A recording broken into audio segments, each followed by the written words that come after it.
Don't forget to like the video, share your thoughts or story in the comments, and subscribe to our latest stories. Before I start, tell me where you are watching me from. I wonder which cities and towns will join me in this memory that will follow me for years. It started with mud. Thick, unforgiving, sticky spring mud that had taken a liking to my left boot and didn't seem interested in letting go. I was in the backyard, my little patch of green at the edge of a quiet street that looked more like a Norman Rockwell painting than a real place. You know the kind: faded white fences, wind chimes tinkling gently, the scent of cut grass hanging in the air. A few birds chirped somewhere out of sight, and the breeze had just enough chill to remind me I wasn't as young as I used to be. I'd gone out there that morning with noble intentions, dig up the garden bed before the real heat of summer rolled in. I'd done it dozens of times before, but this time, well, the ground had other plans. One wrong step and my foot sank halfway to my knee. I twisted, tried to free myself, and somehow managed to get my other foot stuck too. That was the moment I realized I wasn't going anywhere fast. I stood there, feeling ridiculous, holding a rusted garden spade like it was a walking cane, trying to wiggle myself out without face-planting into the dirt. No one saw me, at least I thought no one did. Until I heard the voice, "Need a hand?" It startled me so much I almost lost balance. I turned and saw him, James, my neighbor from 2 doors down. Tall, quiet, always in a flannel shirt, and always with a dog by his side. He wasn't walking the dog this time, though. Just standing at the edge of my fence, hands in his pockets, watching me like he wasn't sure if he should laugh or be concerned. I tried to play it off. "I'm just communing with nature." He smiled, slow and warm. "Nature seems to be winning." I gave in and laughed. "All right, yes. I'm stuck. It's been a while since I've done this, and apparently, my yard is now quicksand. I'll come around," he said, already walking toward the gate before I could stop him. I hadn't talked to James much. We'd nodded in passing, maybe shared a few words about the weather. I knew he'd lost his wife a few years back, cancer, someone had said. Since then, he kept to himself. I never pushed. Grief is a private thing. Still, as he approached, there was something different about him that morning. Maybe it was the way he walked, unhurried but steady. Or maybe it was the way he looked at me, not in judgment, but like he genuinely wanted to help. "All right," he said, surveying the scene. "Let's do this smart. Grab my arm, and I'll brace." I hesitated. Not because I didn't trust him, but because the last thing I wanted was for both of us to end up face-first in the mud. Still, I reached out. His hand was rough, warm, strong. I held on, and with a grunt and a lot of squelching, I was free. My boots, however, were casualties. I stepped out onto solid ground, trying to regain some dignity, wiping mud from my jeans. "Well, that was humbling." He chuckled. "Could have happened to anyone. Yard's tricky this time of year." We stood there for a moment. Me, covered in mud. Him, hands on his hips, clearly trying not to laugh too hard. Then something shifted. A quiet settled between us, not awkward, but full. Like the air had thickened, not with tension exactly, but with something unspoken. "Coffee?" I blurted out. "I mean, as a thank you. I've got some leftover cinnamon rolls, too. If you're not busy." He didn't answer right away. Just looked at me. Not through me, but at me, like he was measuring the moment. Then he nodded. "I'd like that." We walked inside, me leading the way, still embarrassed but oddly grateful. I didn't tidy the kitchen before inviting him in. I didn't try to hide the laundry folded on the counter or the books stacked haphazardly on the table.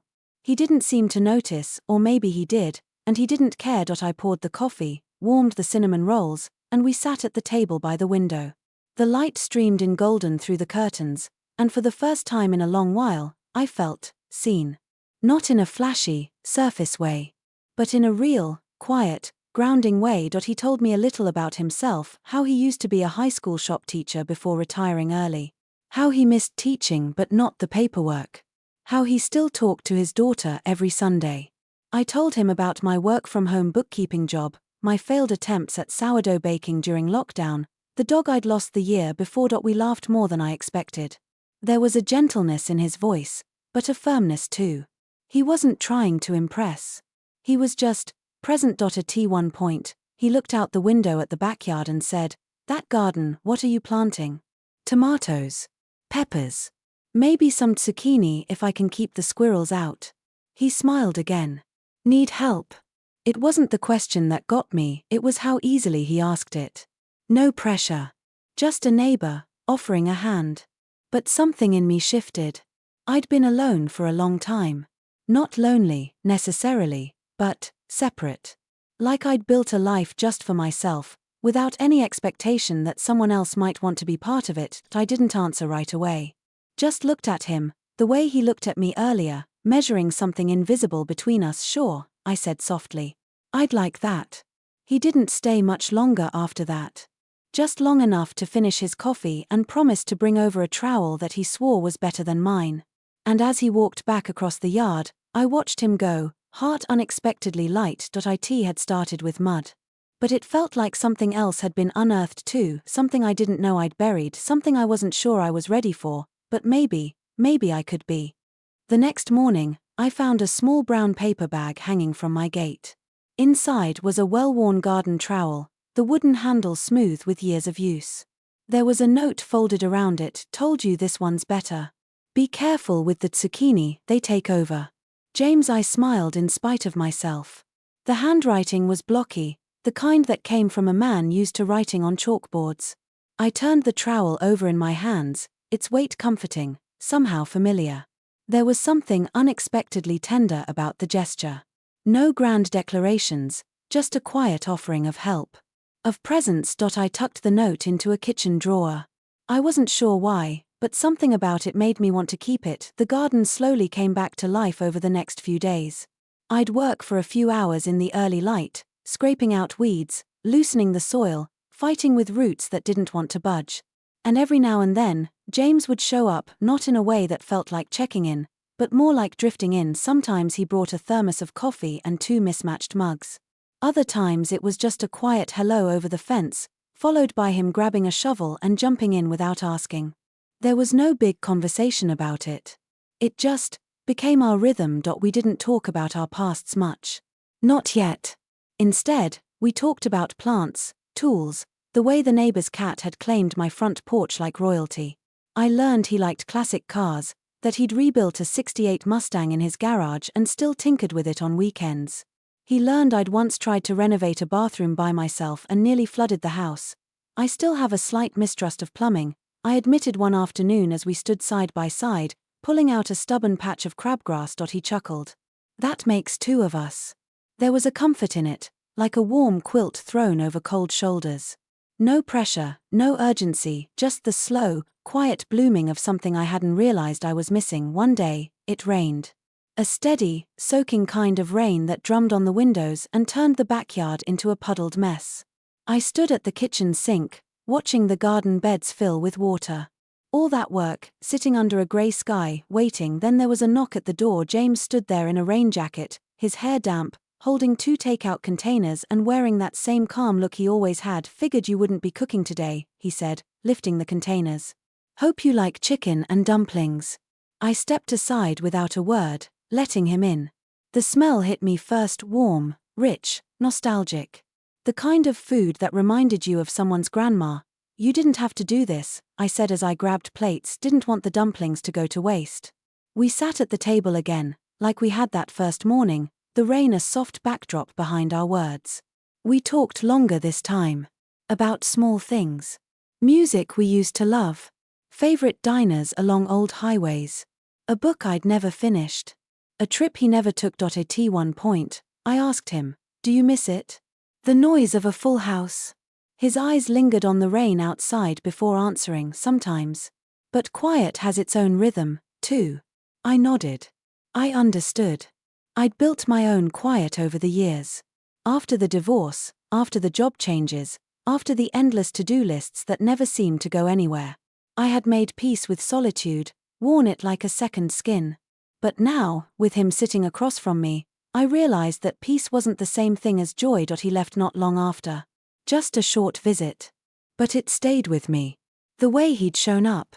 The way he hadn't tried to fill the silence, just sat with it like it mattered. A few evenings later, I found myself pacing the hallway, unsure why. I wasn't restless. Not really. But something inside me was pulling at the edges, like a loose thread that wanted to be unraveled, so I did something I hadn't done in a long time. I baked. It was silly, really. Just a peach cobbler, nothing fancy. But the act of it, the measuring, the mixing, the scent of cinnamon and sugar filling the house, it brought something back. A sense of care. Of creating something for someone else. I wrapped up half of it, still warm, and walked it over just as the sun was setting. James answered the door in jeans and a soft flannel, glasses perched low on his nose. He looked surprised. But not displeased. I baked, I said simply, holding up the foil-covered dish. He opened the door wider. Then I guess you better come in. His house was exactly what I'd imagined. Simple, quiet, filled with wood tones and books and memories. There were photos on the wall, his daughter, a golden retriever, a younger version of himself beside a woman with the kindest eyes I'd ever seen. He caught me looking and said, softly, "That's Claire." I nodded, not pressing. We sat in his kitchen this time, sharing warm cobbler over mismatched plates, sipping coffee that he swore was too bitter but still poured anyway. The conversation drifted, like it always did, and I found myself watching him more than I meant to. The way he listened. The way he waited for me to finish a thought, never rushing, and somewhere between the last bite of cobbler and the first creak of an old chair being pushed back, I realized I didn't want this to end, not the evening. Not the conversation. Not this thing we were gently circling, whatever it was. He walked me to the door, pausing in the dim light of the porch. "Thank you," he said. "For the cobbler. And the company." I nodded, words caught somewhere between gratitude and something else I didn't quite understand. I stepped off the porch, into the cool night, and heard him say behind me, "Tomorrow, if it's dry, we can start the trellis. If you're up for it." I looked back and smiled. "I'll be up for it." And as I walked home, the stars just beginning to poke through the night sky, I felt something blooming inside me. Not love, not yet. But something gentler. Something real, like the first roots of spring, quietly waking up beneath the soil. The rain gave way to sunlight the next day, soft, golden, and full of promise.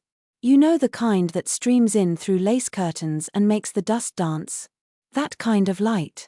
It poured into my kitchen and fell across the worn tile floor, and for a moment, I just stood there barefoot, letting it warm the tops of my feet. It felt like a new beginning. Not dramatic. Not loud. Just quiet and steady, like the shift of a season you didn't notice until the trees began to bloom again. I opened the back door and stepped out onto the porch. The garden still looked like it had been through a storm, which it had, but now, with the sunlight touching the leaves, everything looked more alive. The soil was dark, damp, and ready. James showed up just before noon. He was carrying a bundle of weathered wood slats tied together with a bit of twine, and a small toolbox in his other hand. His jeans were dusted with sawdust, and his flannel sleeves were rolled up to his elbows. He looked like someone who had spent the morning in his garage, not thinking too hard, just working with his hands, like he always did. "Brought you something," he said, lifting the bundle. "The famous trellis?" I asked. "The very one. Nothing fancy, but it'll hold your tomatoes just fine." We set to work with the quiet ease that had become our rhythm. He measured and drove in stakes while I held boards steady, the occasional brush of his hand against mine not ignored, but not lingered on, either. It was a kind of closeness I hadn't felt in a long time, companionable, calm. A rhythm between two people who had nothing to prove, only something to build. "You know," I said, wiping sweat from my brow, "I don't remember the last time I built something that didn't come in a flat pack with Swedish instructions." He laughed. "That explains the crooked bookshelf." I gasped, mock offended. "Hey now. That bookshelf leans with character." He just grinned, eyes squinting slightly in the sunlight. "It's got personality, I'll give you that." As we worked, the conversation deepened. Not in some grand, heart-spilling way, but in small details that carried weight. I told him about the job I almost took in Chicago years ago, how I backed out at the last minute because my son was still young and I was afraid to uproot him. He nodded, quiet, as if he understood without needing to ask more. He told me how he'd planted a tree for his wife the summer after she passed. A magnolia. Said it still bloomed every spring, right on time. I didn't say anything at first. Just listened. Let the silence be the answer he needed. "Grief's a strange thing," he said after a while. "Some days it's quiet. Other days it walks right in like it still owns the place. I looked at him, surprised by how gently he'd said it. It never really leaves, I said softly. You just learn to make room for it. He glanced at me then, and there was something unspoken in his eyes, recognition, maybe. Or understanding. That kind of look you don't forget. By late afternoon, the trellis was up, standing proud and a little crooked like my bookshelf. We sat on the porch steps with 2 cold lemonades, boots muddy, hands sore, and shoulders comfortably brushing. For a while, we just watched the wind move through the trees, and I found myself thinking about how strange and beautiful it is, how people can find their way to each other not in the big moments, but in the small ones. In mud and trellises and mismatched coffee cups. I'm glad you got stuck, James said, almost offhandedly. I turned to look at him. You mean in the garden? He gave a lopsided smile. Yeah. I mean, no one likes to be stuck. But sometimes, it brings you to where you're supposed to be. I didn't know what to say to that. Not right away. But his words stayed with me, sitting gently on my shoulders like a shawl. I looked out at the garden, our garden now, I guess, and felt a quiet peace settle in. Later that evening, after he left with a promise to come by Sunday to help with the zucchini starts, I sat at my kitchen table and looked out at the yard. It looked different now. Not just because of the trellis, but because it wasn't mine alone anymore. There was something healing in that. Something real. That night, I pulled out an old journal I hadn't touched in years. Its spine was cracked, the pages yellowed at the edges. I flipped through and stopped on a blank page. I didn't write about James. Not directly. Instead, I wrote about the way the dirt smelled after the rain. The way the sunlight fell across his hands as he held a nail steady. The way his voice sounded when he said my name like it mattered. I wrote about quiet. About companionship. About things that grow slowly when given the space. And I realized something as I wrote. I wasn't just planting a garden this year. I was planting the first roots of a life I hadn't dared imagine for myself in a very long time. The days grew longer, the sun warmer, and the garden flourished in ways I hadn't dared hope. The trellis stood strong, proud beneath the blue sky, and the tomatoes began to peek through their leafy shelter like shy children stepping into the sunlight. The zucchini spread boldly across the soil, sprawling in wild, determined waves. James was there through it all. Sometimes with his tools, sometimes with his quiet company. There was a comfort in his presence that didn't need words, a steady heartbeat beside mine in the soft hum of the afternoon. One particular afternoon stands out to me, the kind of memory that feels like it's been etched into the air itself. We were pulling weeds, his sleeves rolled high, mine pushed back, the sun warm on our skin but not harsh. The breeze carried the faint scent of honeysuckle from the neighbor's yard, and somewhere nearby a lawnmower droned lazily. We paused, hands full of earth and roots, looking out at the garden. I never thought I'd find this again, I said quietly. The feeling of belonging somewhere. James smiled, the lines around his eyes deepening. Sometimes, it takes losing a lot to find what really matters, he said. And sometimes, it just takes a little mud. I laughed. The memory of how it all started, the ridiculous moment of being stuck and helpless, made my chest feel lighter. We sat down on the porch steps, the old wood warm from the afternoon sun. He handed me a glass of lemonade, and I let the silence settle around us, comfortable and full.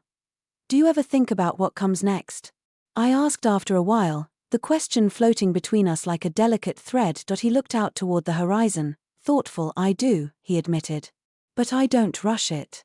I figure the best things come when you're patient enough to let them grow. That felt like the truth I'd been searching for. The past few months had changed me in ways I hadn't expected. I was no longer just the woman who lived alone in a quiet neighborhood. I was someone who had opened her heart, carefully, and found it answered. Someone who had learned that vulnerability wasn't weakness, but strength. That connection didn't come with conditions, but with respect and trust. The garden became a metaphor for all of it, the tender care it needed, the patience, the faith that the smallest seed could bloom into something extraordinary. As the summer rolled on, James and I grew closer, not in a rush, but in a steady unfolding, like the leaves of the tomato plants reaching for the sky. One evening, as the sun dipped low and the sky painted itself in shades of pink and orange, he stood at my gate, a shy smile playing on his lips. Dinner, he asked. I smiled back, feeling the warmth of the moment settle into my bones. I'd like that, I said, and as we walked inside together, I knew that sometimes, The unexpected moments, the ones that start with mud and a helping hand, are the ones that change everything, because life, like a garden, needs care. It needs patience. And, above all, it needs someone willing to be there when the ground feels uncertain. Thank you for joining me in this story.